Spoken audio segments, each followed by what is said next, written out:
So, did you guys see the Formula One race today?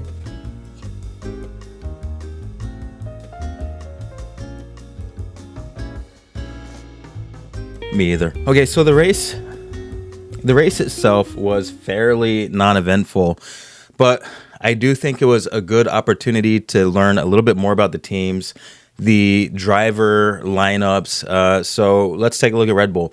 Max Verstappen, pole position, finished in P1. Yuki Tsunoda finished in P12. Now that is a lot better than Liam Lawson was doing, and I know a lot of attention was on Yuki Tsunoda trying to figure out if he could tame that impossible second car of Red Bull. And, famously, Helmut Marko said that Yuki Tsunoda was going to be the second driver for the Red Bull team for the remainder of the season. And I think that was fairly strategic, not just for public relations, because I think that fans are tired of seeing the second seat just, randomly, filled with different drivers. I think they want to be able to attach to a driver for the season. But I think it goes into development as well. My theory is that they kind of slacked on development for the car. And I'm guessing that they actually slacked on development for the team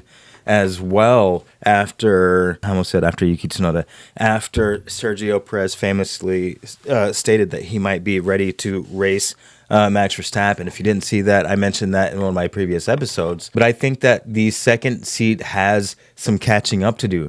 Now, the other thing is, the Red Bull is not slow. We learned this. Now, Max Verstappen can complain about the Red Bull car as much as he wants, but if your car is slow, guess what? You're not winning Grand Prix. Is the car difficult to handle? Yeah, probably. They've probably gotten that thing down to a wickedly sharp front end the way, Max Verstappen likes it. And maybe they've developed some other problems over time, especially because they had to get rid of the T-valve and all that kind of stuff. So I'm sure there are some characteristics that aren't optimal for the 2025 Red Bull car. But is it slow? It cannot be slow. It cannot be slow and win a Grand Prix. And that's the same thing. I would say the same thing for the Ferrari car. Is the Ferrari car slow? No. It won a sprint race by 7 seconds. Now, I think that there's something happening with setup and strategy, but that's a whole different story.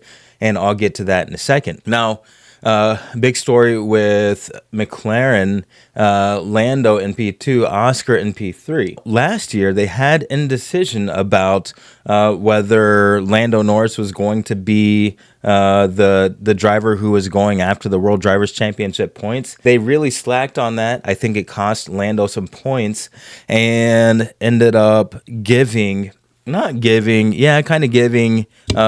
Bull the championship when they could have done better. Now they've got the opposite in effect right now, and that is they're treating Lando Norris as the primary driver. But after today's race, I'm not exactly sure if he deserves that. Oscar Piastri, with about 10 laps to go, was gaining on Lando Norris. He was closing on Lando Norris. He kept getting, I want to say, almost within the DRS zone of Lando Norris's car. And still, for some reason or another, McLaren decided that they weren't going to have the drivers swap positions because the pace that Oscar Piastri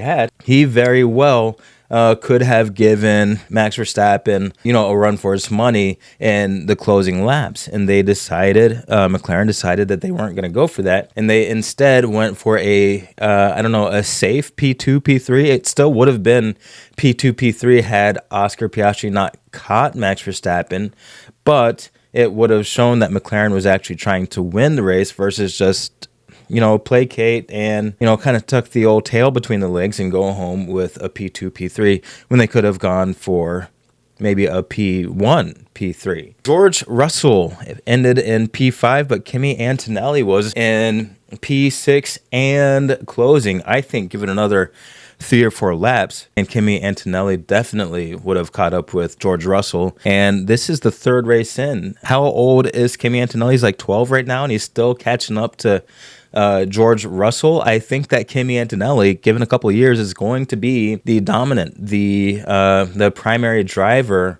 over there at Mercedes, and I'm not exactly sure where that is going to leave George Russell. And George Russell has had 3-4 seasons with some variation of this car, some variation of these regulations, and with the team is Toto Wolff and company favoring Kimi Antonelli so hard that it's affecting how George Russell's car is handling. I think it's too early to make that claim. But I do think that Kimi Antonelli is going to be the lead driver within the next couple of years. And I think Oscar Piastri, if Lando Norris doesn't step up this year, Oscar Piastri is going to be the de facto lead driver over at McLaren in 2026. Charles Leclerc, P4, Lewis Hamilton in P7. Lewis Hamilton, famous for messing with settings. He messed with the settings before quali for the Japanese Grand Prix. Did some different settings or setup or whatever than Charles Leclerc, who ended up in P4. So P4 versus P7. It's still kind of a mixed bag over there at Ferrari. I don't know who really is going to be the lead driver for the rest of the season because things are just so close. Isaac Hadjar, P8. Liam Lawson, P17. Hadjar finished very well in the points, very firmly in the points versus Lawson's P17. Hadjar also ended his race ahead of Yuki Tsunoda, who was in P12. And that just goes to show that the second car of Red Bull is suffering really badly. They should not have their junior team finishing 4 spaces, 4 positions ahead. And, we'll see, does that get, flattened out? Does that advantage get flattened out over time? We'll see through the rest of the race, but one thing is for sure, Isaac Hadjar is very quick. Alonso, P11, Stroll, and P20.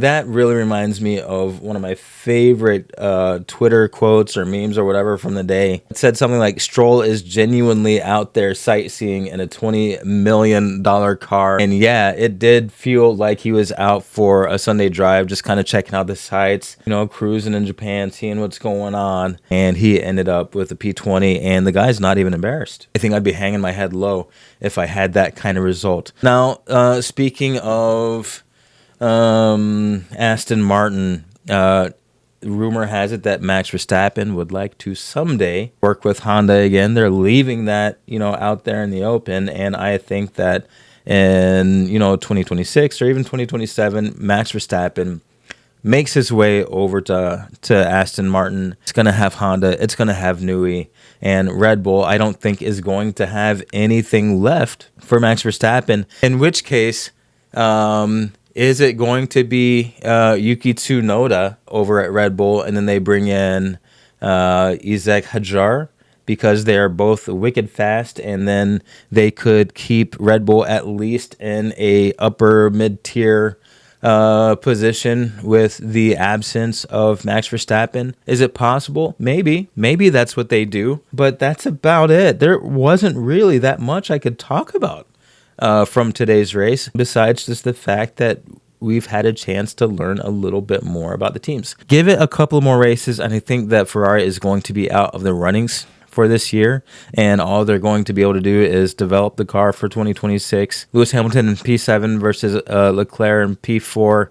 Not that big of a gap there, especially given the fact that Lewis Hamilton has been with the team for not very long. Very telling. And ladies and gentlemen, that's it. That was your race Sunday. Not that much to discuss, unfortunately. Better luck next time. I've been Dalton. This has been the Petrol List, and you have been great. Thanks for watching. I'm out. I will see you next week.